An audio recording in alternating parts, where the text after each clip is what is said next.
Thomas Shelby mente, manipula e destrói vidas. Ainda assim, virou um dos personagens mais admirados da cultura pop. O que há de errado com ele? Ou seria com a gente? O fascínio por Tommy não tem a ver só com estilo ou carisma. Tem a ver com algo mais profundo. Nossa atração por figuras que parecem estar no controle, mesmo quando estão sofrendo por dentro. E Thomas Shelby não está sozinho. Quando colocamos ele ao lado de nomes como Walter White, Tony Soprano e Michael Corleone, fica claro que esse encanto não é um acidente, é um padrão. Eu sou Cíntia Neves e hoje a pergunta é: por que os anti-heróis nos seduzem tanto? Agora, no Pura Teoria.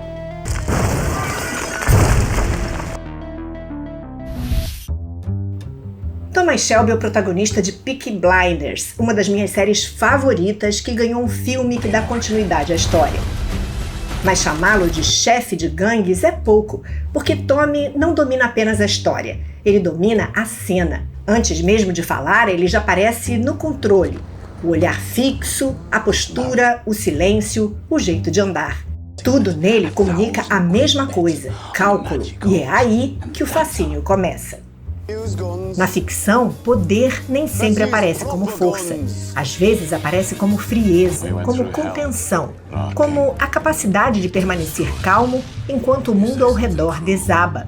Thomas Shelby atrai porque encarna essa fantasia, a de sofrer sem se desmontar diante dos outros.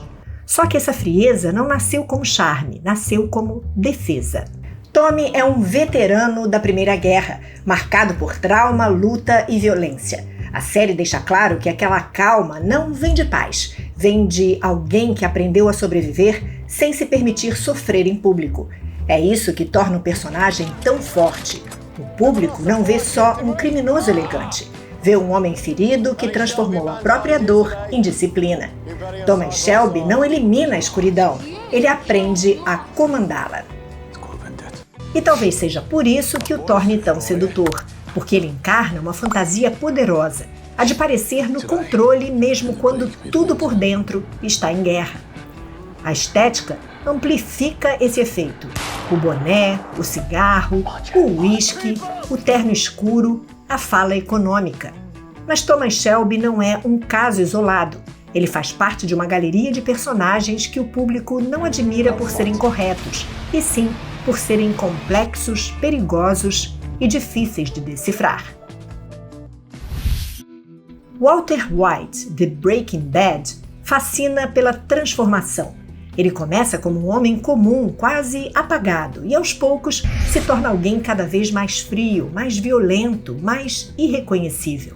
O que prende ali é justamente isso, até onde uma pessoa aparentemente normal pode ir quando decide atravessar certas fronteiras. Tony Soprano fascina por outro motivo.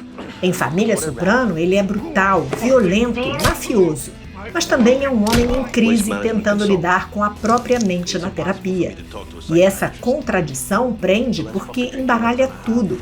A gente olha para Tony e pensa, como alguém tão cruel consegue parecer ao mesmo tempo tão humano? Michael Corleone, em O Poderoso Chefão, representa outra forma de sedução.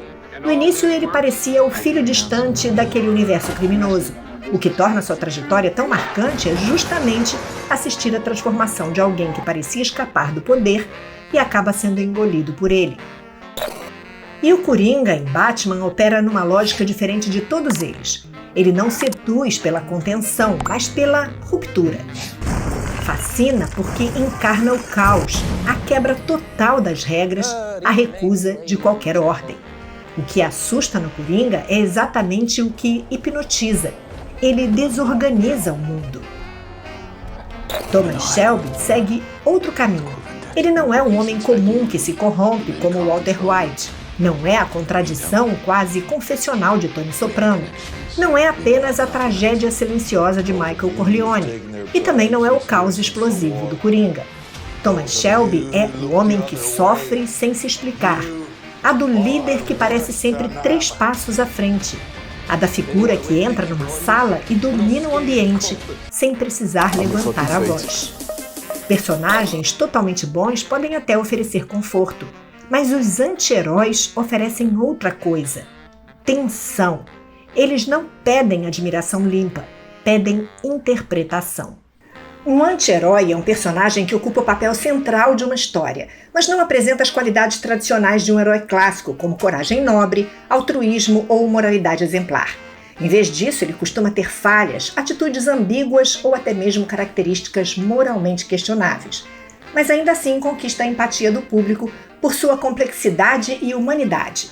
No fundo, Thomas Shelby fascina porque nos permite olhar em segurança para impulsos que na vida real não dá pra gente ter. A gente não deve alimentar o desejo de controlar tudo na marra, não quer parecer fraco nunca e ter a capacidade de transformar dor em poder.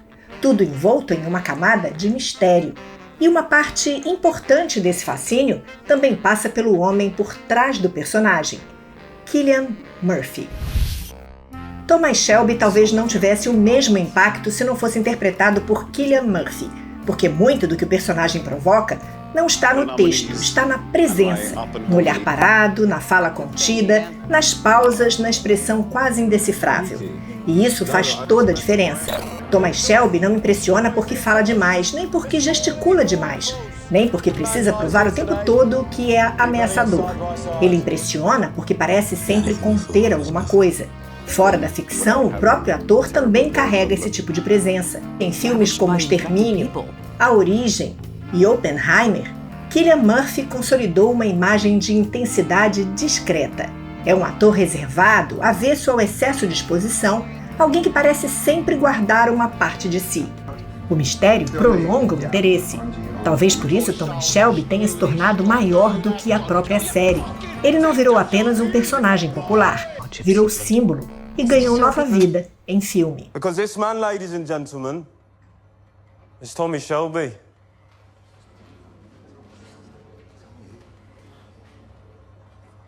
Who the fuck is Tommy Shelby? Na vida social, figuras assim também costumam despertar adesão. A sociologia ajuda a entender parte disso. Max Weber chamou esse fenômeno, em parte, de autoridade carismática, o poder de atrair, convencer e mobilizar não necessariamente por ser moralmente exemplar, mas por parecer extraordinário, firme, seguro, inevitável. Quem assistiu à série Suits talvez tenha tido essa mesma sensação com o personagem Harvey Specter, interpretado por Gabriel Matt. Harvey exibia sua frieza calculista, confiança absoluta, carisma e estilo, estratégia e manipulação. Thomas Shelby fascina porque junta 3 elementos que a ficção explora muito bem: poder, ferida e mistério. Ele não é admirado porque é bom, é admirado porque parece sobreviver ao próprio abismo sem parar de avançar. E talvez seja por isso que personagens como Thomas Shelby, Walter White, Tony Soprano, Michael Corleone e o Coringa continuam nos prendendo tanto, porque eles nos permitem flertar em segurança com impulsos que a vida real cobra caro demais: o desejo de controle, a vontade de nunca parecer fraco, a tentação de transformar dor em poder. Mas e você? O que mais te fascina em Thomas Shelby? A inteligência, o trauma, o estilo, o poder ou o mistério? Conta aí nos comentários. E aproveite para verificar se você já se inscreveu no canal e ativou o sininho para acompanhar os próximos vídeos. E já que a gente está falando de figuras que misturam poder, imagem, rejeição pública, fica a pergunta: Rainha Camila da Inglaterra é uma rainha boa ou má? Clique no vídeo que está aparecendo aí na tela, porque eu te explico de onde vem tanta desconfiança em torno dela. Eu sou Cíntia Neves, do Pura Teoria. A gente se vê. Tchau!